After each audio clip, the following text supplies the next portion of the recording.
U-PASS has a mission to assist all pilots in safety and standards. The following video is to help you stay compliant before and after receiving your 137. Finally, you have received the notification from the FAA docket that you have your 44807. So now what? I'm going to walk you through some simple tips and tricks to help make this process easy. You can refer back to this video as often as you like to remind you what is expected. First, you must read through the 44807 exemption. All of it. Around page 4, there is the heading Conditions and Limitations. This is what every pilot needs to read and reread to clearly understand just what it says. These are your conditions and limitations to operate your UAS. The first part of the limits and conditions reviews your requirements in regards to your 8710-3 form, which is required to file to receive your 137. Now let's dive into some of the limits of your exemption. Training is now limited to only the 44807 employee exemption holder. Training should be for proficiency, maintenance, and experience building and be at least 500 feet from any non-participating person or vehicles while conducting training or any flight operations. Furthermore, it states that any drone weighing 55 pounds or greater, including the payload, must be on the FAA aircraft list, or it will require a new petition to amend this exemption. It will also cover the use of foreign civil aircraft, and to operate must obtain permit pursuant to 14 CFR 357.41. Ground speed may not exceed 30 miles per hour. All operations must be conducted in accordance with the Air Traffic Organization or the ATO, including getting amendments if outside the COA, and filing NOTAMs and altitude restrictions. PIC, or Pilot in Control, has a lot of conditions, so let's take a look. The PIC must be designated before the flight and cannot transfer their designation. If the 44807 designates swarming, the PIC may manipulate as many as 3 UAs at the same time, but must ensure there is a backup system capable of operating each UAS independently.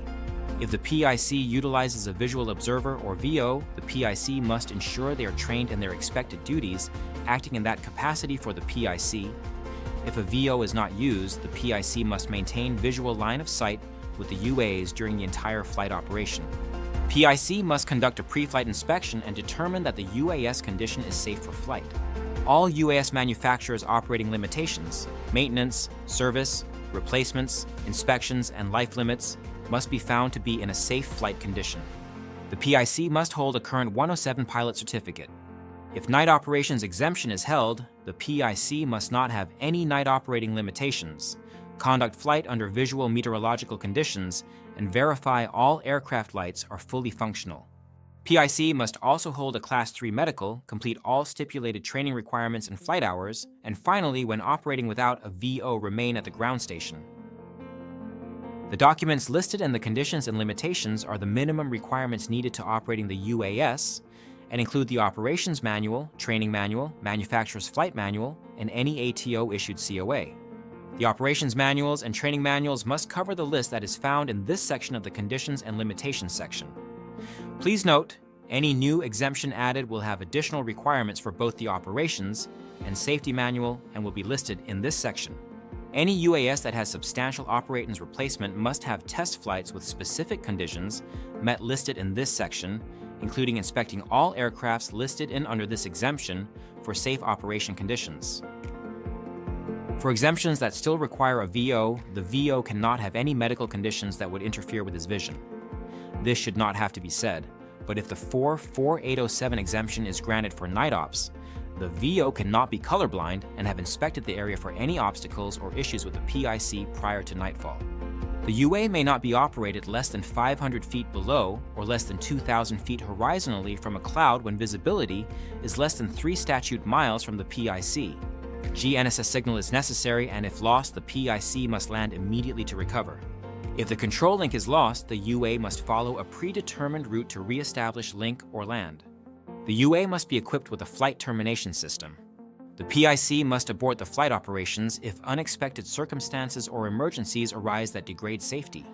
The PIC is prohibited to begin a flight without determining there is enough available power for each aircraft involved. All manuals and documents must be available to the PIC anytime the UA operates in accordance to the exemption and must be made available to the administrator or any law enforcement upon request. UA must give way to all manned aviation operations.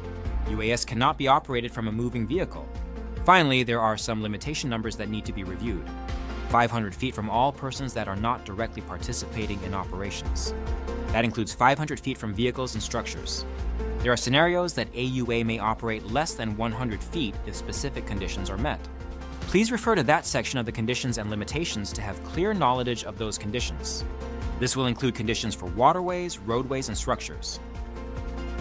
The FAA is about safety in the air, so any incident or accident or flight operations that transgress the lateral or vertical boundaries of this COA need to be reported within 24 hours. How to do that procedure can be found in the last part of your conditions and limitations section, directing you to which departments and even provides the email for submission. Failure to comply with any of the conditions and limitations listed in the exemption can result in immediate suspension or recession of the exemption. So the takeaway from this video is to know the exemption.